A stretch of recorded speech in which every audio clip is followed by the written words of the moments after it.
202 kes baharu jangkitan COVID-19 disahkan hari ini menjadikan jumlah keseluruhan kes jangkitan meningkat kepada 8,464 kes. Yang Berhormat Datuk Seri Setia Dr. Haji Awang Muhammad Isham bin Haji Jaafar, Menteri Kesihatan, menyatakan demikian semasa sidang media situasi terkini jangkitan COVID-19. Sidang media berlangsung petang tadi di Dewan Al-Afiah, Kementerian Kesihatan. Terdapat 63 tambahan kes-kes baru kepada 13 kluster aktif yang sedia ada yang merupakan kontak-kontak terdekat kepada beberapa kes positif sebelumnya. Sementara itu, terdapat 8 kluster baru telah dikesan. Kesemua kluster ini adalah kluster rumah kediaman yang membabitkan 59 kes. Dua daripada kluster-kluster tersebut ialah kluster Hazmat Shield Roofing Manufacture Sendirian Berhad dan kluster Tauhid Jaya Sendirian Berhad adalah rumah-rumah yang menempatkan pekerja-pekerja syarikat-syarikat berkenaan. Dalam pada itu, dua kluster telah ditutup setelah tidak ada kes dikesan dalam kluster berkenaan selama 28 hari. Kluster-kluster yang ditutup ialah kluster Champion 7 dan kluster 2262. Oleh demikian, kluster-kluster yang aktif adalah 153 kluster. Manakala terdapat 80 kes baru yang masih dalam siasatan bagi mengenal pasti sumber jangkitan. Dalam pada itu, 244 kes telah disahkan sembuh yang membawa jumlah kes yang sembuh di negara Brunei Darussalam kepada 6,177 kes, manakala jumlah kes aktif ialah sebanyak 2,225 kes. Di kalangan kes-kes yang sedang ada dalam rawatan sekarang, 6 kes ada dalam kategori 5 dan sedang dirawat di unit rawatan intensif. Kesemua mereka memerlukan bantuan mesin pernafasan ataupun artificial ventilation, dengan 3 daripadanya juga memerlukan bantuan mesin tambahan heart lung machine ataupun ECMO. Sementara itu, 33 kes lain dikategorikan dalam kategori 4, iaitu mereka yang memerlukan bantuan oksigen dan di bawah pemantauan rapi. Dalam tempoh 24 jam yang lalu, sebanyak 5,469 sampel telah diuji bagi virus SARS-CoV-2 yang membawa jumlah ujian makmal dijalankan sejak Januari 2020 kepada 394,083 ujian. Pada 7 Oktober 2021, sebanyak 6,476 orang telah menerima suntikan vaksin COVID-19. Menurut Menteri Kesihatan, ini bermakna di bawah program vaksinasi kebangsaan sebanyak 323,989 orang telah menerima satu dos vaksin COVID-19 iaitu 71.4% daripada jumlah penduduk negara. Manakala 208,680 orang telah melengkapkan 2 dos vaksin COVID-19 iaitu 46%. Sementara itu, mengambil kira situasi jangkitan COVID-19 di negara Brunei Darussalam, khususnya pengurusan pesakit-pesakit COVID-19 dan berdasarkan hasil dan garis panduan saintifik terkini daripada Pertubuhan Kesihatan Sedunia WHO dan amalan pengurusan pesakit di beberapa buah negara, bermula hari ini, Jumaat 8 Oktober 2021. Dasar pengasingan di rumah bagi pesakit-pesakit COVID-19 diperkenalkan.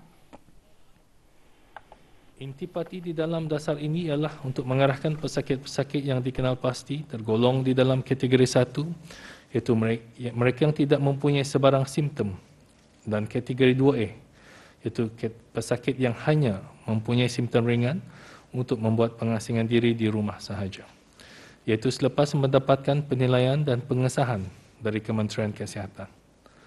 Setiap pesakit COVID-19 yang diurus di bawah dasar ini akan dimestikan menjalani perkara-perkara berikut. Pertama, mereka akan dipantau oleh pasukan pengurusan pesakit Kementerian Kesihatan di sepanjang pengasingan diri selama 14 hari. Diwajibkan memakai gelang tangan berwarna merah bagi tujuan identifikasi pesakit COVID-19 sehingga tamat tempoh pengasingan. Dan mematuhi semua arahan Kementerian Kesihatan dan memastikan mudah dihubungi pada bila-bila masa. Pesakit yang gagal atau ingkar dalam mematuhi dasar pengasingan di rumah boleh dikenakan denda kompaun sehingga RM5,000 sebagaimana peruntukan di bawah Akta Penyakit Berjangkit Penggal 204. Dasar pengasingan di rumah ataupun home isolation policy ini diperkenalkan setelah penelitian terperinci dilaksanakan bagi menilai kesesuaian pelaksanaan dasar ini di negara Brunei Darussalam. Dapatan-dapatan kajian saintifik, garis panduan daripada Pertubuhan Kesihatan Sedunia dan amalan-amalan serupa yang telah dilaksanakan dengan jayanya di beberapa buah negara telah memberikan keyakinan kepada pihak kerajaan bahawa dasar ini dapat dilaksanakan dengan selamat di samping memberikan keselesaan kepada pesakit-pesakit untuk terus berada di rumah di sepanjang tempoh pengasingan. Dalam pada itu, mana-mana pesakit yang merasakan simptom mereka menjadi lebih teruk semasa berada dalam pengasingan di rumah hendaklah menghubungi talian kecemasan ambulan 991 dengan segera supaya mereka dapat diberikan rawatan secepat mungkin. Dengan perpaduan dan sokongan masyarakat, Menteri Kesihatan menjelaskan negara telah mencapai 70% pengambilan vaksin dos pertama. Tambah Yang Berhormat, proses vaksinasi bagi beberapa ribu penduduk dewasa yang telah mendaftar sehingga penghujung bulan ini akan dipercepatkan bagi pengambilan dos pertama. Bagi pemberian vaksin kanak-kanak pula yang akan dilaksanakan di pusat vaksin yang sedia ada.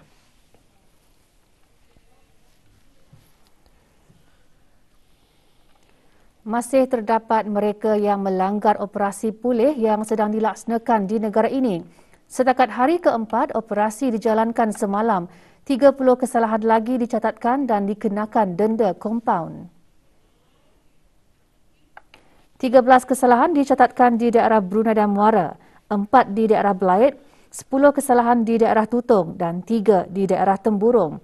Operasi dijalankan oleh pasukan polis di Raja Brunei dengan kerjasama agensi-agensi penguatkuasa berkaitan dalam menguatkuasakan Akta Penyakit Berjangkit Penggal 204 pada ketika ini. Semasa operasi, sekatan-sekatan jalan raya dan rondaan dijalankan dalam skala penuh dengan tumpuan kawasan-kawasan strategik di seluruh daerah bagi memastikan masyarakat awam sentiasa patuh kepada arahan yang telah dikeluarkan oleh pihak kerajaan.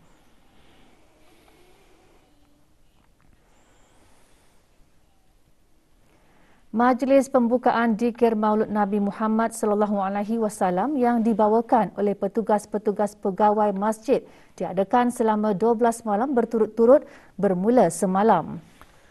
Memandangkan situasi penularan jangkitan wabak COVID-19 pada ketika ini, Jabatan Haliwal Masjid Kementerian Haliwal Ugama mengadakan majlis pembukaan Zikir Syarafil Anam secara dalam talian dan menyiarkan secara langsung di semua saluran televisyen dan rangkaian radio nasional Nur Islam dan Harmoni FM.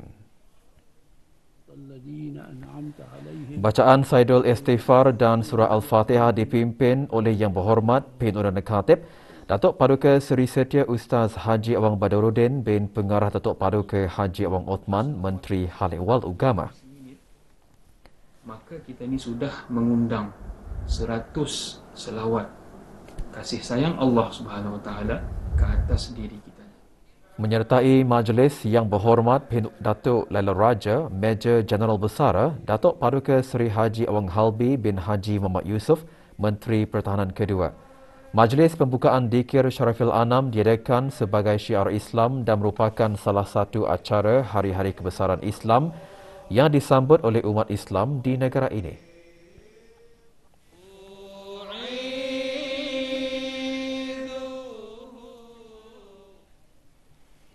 Sementara itu, negara Brunei Darussalam akan meraihkan sambutan Maulud Nabi Muhammad SAW peringkat negara pada hari Selasa 12 Rabiul Awal 1443 Hijrah bersamaan 19 Oktober 2021 Masihi. Kementerian Hal Ehwal Ugama dengan kerjasama Kementerian Pendidikan, Kementerian Kebudayaan Belia dan Sukan serta sokongan dari Radio Televisyen Brunei akan menyiarkan sambutan Maulud Nabi Muhammad SAW peringkat negara melalui siaran televisyen saluran RTB Perdana dan RTB Sukma Indra dan di semua rangkaian radio serta aplikasi RTB Go pada 19 Oktober 2021 bermula pukul 12.30 tengah hari. bertemakan Rasulullah Kekasih Allah, Kekasihku Dunia Akhirat. Antara pengisian acara tersebut adalah persembahan bacaan Al-Quran, persembahan dikir marhaban, bacaan selawat, puisi dan tazkirah khas.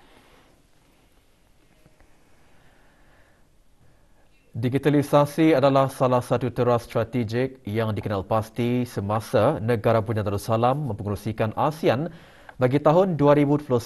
Dengan impak pandemik COVID-19, digitalisasi menjadi jentera penggerak bagi sektor-sektor yang diharapkan masyarakat dan perniagaan untuk kesinambungan, kestabilan, kesejahteraan dan survival.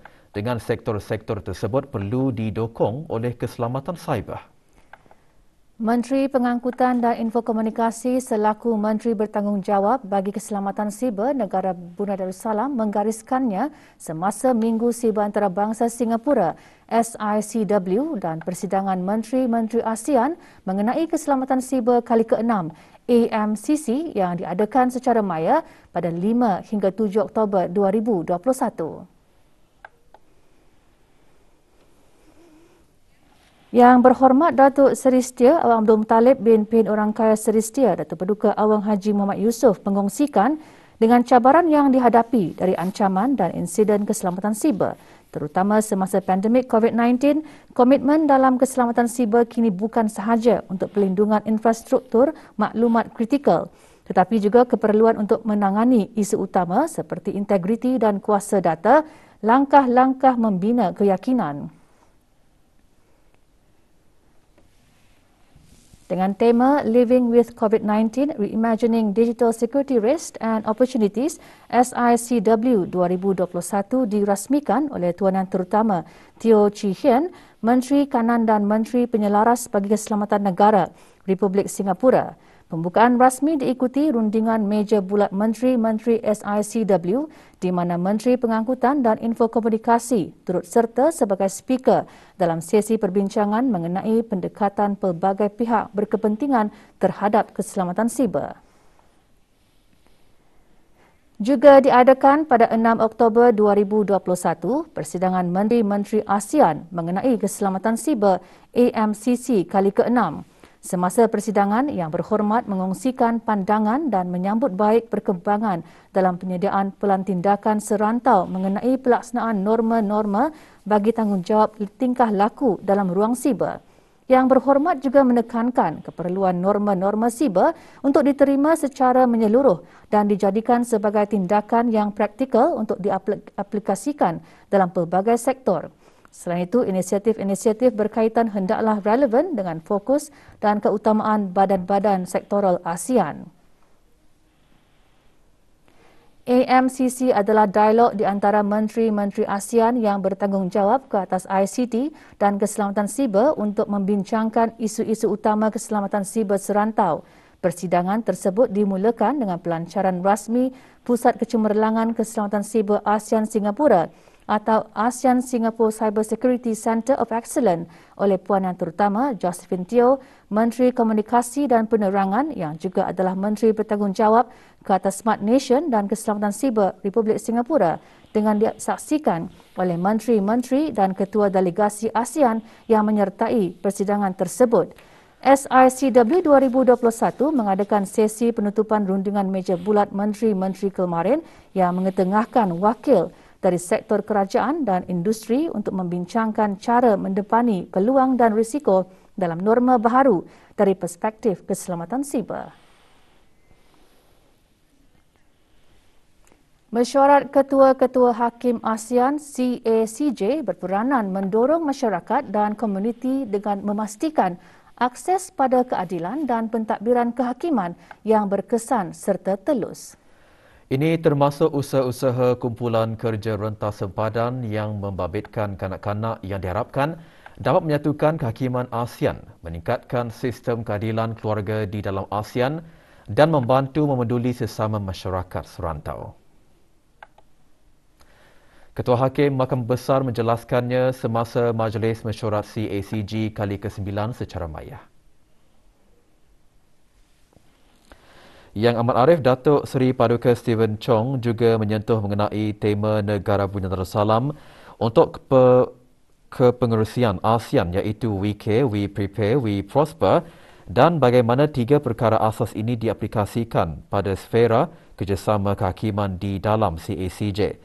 Selain itu, Yang Amat Arif turut memuji usaha-usaha kumpulan kerja latihan pendidikan kehakiman dalam mengenal pasti cara-cara baharu untuk mengadakan latihan dan program-program pendidikan bagi kehakiman terutama semasa pandemik. Mesyuarat CACJ memberikan forum dasar untuk ketua-ketua hakim berbincang dan bertukar pandangan tentang isu-isu yang dihadapi bersama kehakiman ASEAN. Ia merupakan landasan untuk mengembangkan hubungan erat dan membina kesefahaman bersama dalam kalangan kehakiman ASEAN. Mesyuarat tahunan dipengerusikan oleh Yang Amat Arif Profesor Dr. Muhammad Sharifuddin, Ketua Hakim Mahkamah Agung Republik Indonesia. Juga menyertai Tuan Yang Terutama Datuk Paduka Lim Jock Hoi, Setiausaha Agung ASEAN, semasa mesyuarat deklarasi bersama Majlis Mesyuarat CACJ kali ke-9 telah diterima pakai oleh ketua-ketua hakim dan ketua delegasi. Nilai jumlah perdagangan pada bulan Julai 2021 mencatat sebanyak 2,506.1 juta ringgit, iaitu peningkatan sebanyak 88.3% daripada 1,330.7 juta ringgit pada bulan yang sama tahun 2020. Manakala bagi perubahan bulan ke bulan, jumlah perdagangan bagi bulan Julai 2021 menurun sebanyak 20.6% berbanding dengan bulan Jun 2021.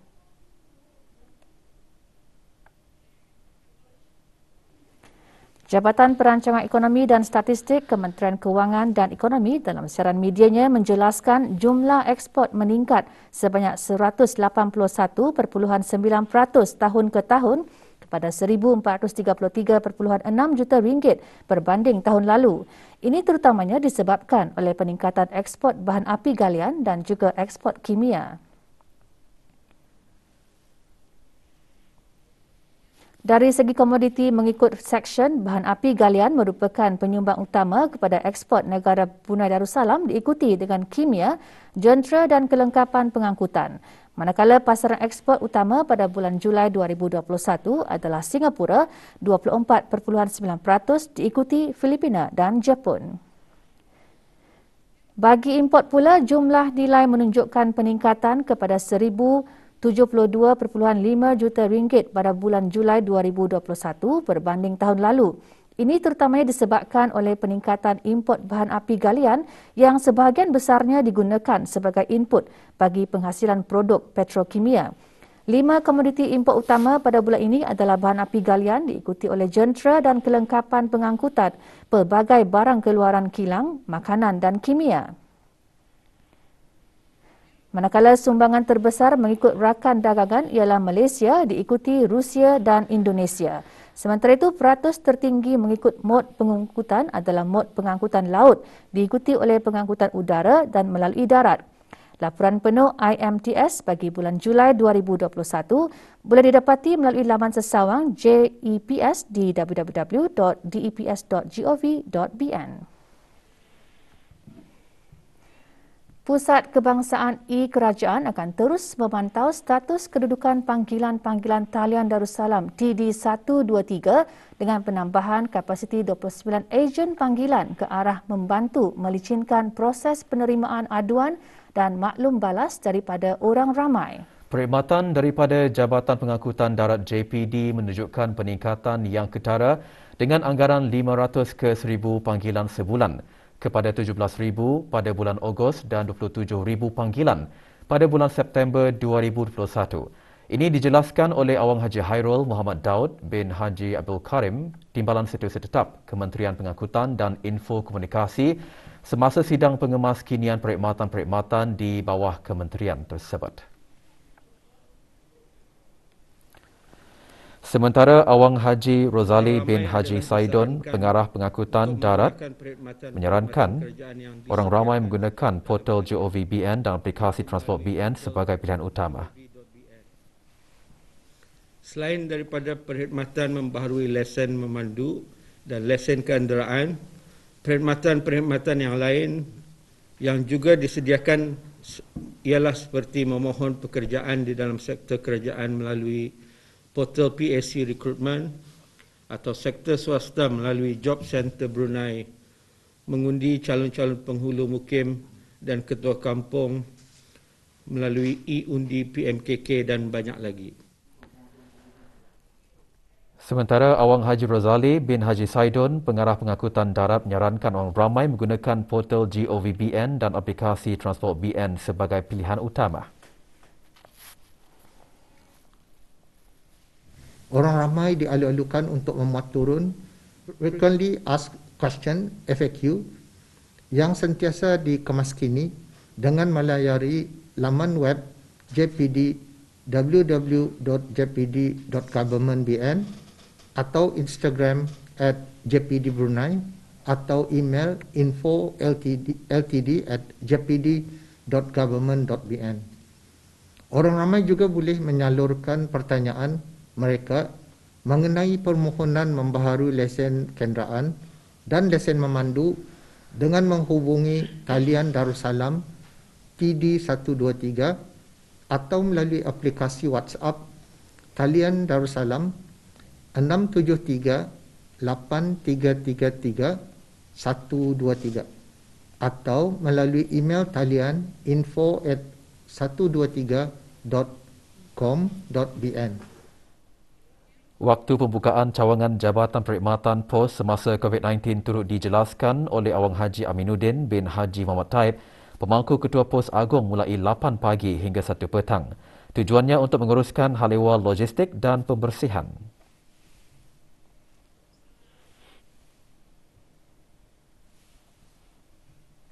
Kepada orang ramai serta para pelanggan yang telah menerima notifikasi bagi pengambilan barang paket kecil dan bungkusan melalui aplikasi BruTrack dan WhatsApp. Orang ramai adalah disarankan untuk memuat turun aplikasi QUp. Ini adalah khusus bagi pengambilan paket kecil dan bungkusan cop merah di pusat memproses mail dan bungkusan MPC sahaja. Mengambil kira daripada masa memproses bungkusan dan mengawal perkumpulan orang ramai, sebanyak 12 slot sehari telah ditambah, menjadikan keseluruhan sebanyak 66 slot sehari. Pelaksanaan peperiksaan bertulis bagi Brunei Cambridge GCE peringkat OAS, A dan IGCSE sesi Oktober-November 2021 akan diganti dengan penilaian School Assessed Grades SAG. Kaedah penilaian itu merupakan penilaian alternatif Cambridge Assessment International Education bagi negara-negara yang terjejas oleh pandemik COVID-19. Menurut pemangku pengarah peperiksaan Jabatan Peperiksaan Kementerian Pendidikan, penilaian tersebut adalah berdasarkan pencapaian sebenar pelajar yang merangkumi markah sepanjang sesi persekolahan tahun 2021 melalui penilaian kendiri sekolah ataupun dikenali di peringkat sekolah sebagai School-Based Assessment. SAG akan melalui proses Quality Assurance Check daripada Cambridge Assessment International Education bagi memastikan penilaian yang dilaksanakan oleh pihak sekolah mencapai tahap piawaian serta sebanding dengan penilaian yang dikendalikan oleh badan-badan peperiksaan luar negeri. Pelajar-pelajar boleh menggunakan keputusan tersebut untuk memasuki pusat tingkatan 6, college atau universiti seperti lazimnya. Seperti juga peperiksaan secara bersemuka, pelajar-pelajar yang dalam kategori pendidikan khas akan diberikan access arrangement, iaitu mengaturkan keperluan tertentu kepada calon mengikut jenis keupayaan pelajar semasa menduduki peperiksaan. Dalam usaha bersama menyokong Kerajaan ke bawah Duli Yang Maha Mulia Paduka Seri Baginda Sultan dan Yang di-Pertuan Negara Brunei Darussalam dalam menangani penularan wabak COVID-19, Perbadanan Tabung Amanah Islam Brunei menyumbangkan baucer minyak kereta bernilai RM2,000 kepada Persatuan Bulan Sabit Merah Negara Brunei Darussalam. Sumbangan diserahkan oleh Datin Hajah Hasnah binti Haji Ibrahim, Pengarah Urusan Perbadanan Taib, kepada Awang Haji Muhammad Yusri bin Haji Walsafela, Wakil Persatuan Bulan Sabit Merah Negara Brunei Darussalam. Sumbangan diharap dapat membantu persatuan berkenaan dalam menyediakan pelbagai perkhidmatan sokongan seperti pengangkutan perkhidmatan swabbing, penghantaran perubatan, pemindahan pesakit COVID-19 dan penghantaran makanan. Majlis penyerahan diadakan di Pejabat Pengurusan Korporat Perbadanan Taib Airport Mall Berakas. Majlis Sastra Asia Tenggara Mastera mengkayahkan hadiah Sastra Mastera HSM ke-9 dan Sayembara Penulisan Kreatif Mastera. Projek dianjurkan oleh Mastera Malaysia dengan kerjasama negara anggota Mastera iaitu Negara Brunei Darussalam, Indonesia dan Singapura. Penerima hadiah Sastra Mastera ke-9 bagi negara ini yang berhormat Pensi Raja Khatib Datuk Paduka Seri Setia Dr. Ustaz Haji Yahya bin Haji Ibrahim diktiraf bagi kategori karya sastra kreatif dan kategori karya sastra bukan kreatif melalui karya kumpulan puisi, surat-surat kemerdekaan dan karya gagasan ketatanegaraan dalam syair almarhum Sultan Haji Omar Ali Saifuddin. Sementara Awangku Muhammad Nur Syam alias Awangku Hidi bin Pengiran Hidup johan kategori puisi sayembara penulisan kreatif peringkat rantau Mastera melalui sajak Soldadu Askara. Pengumumannya diadakan secara maya kemarin.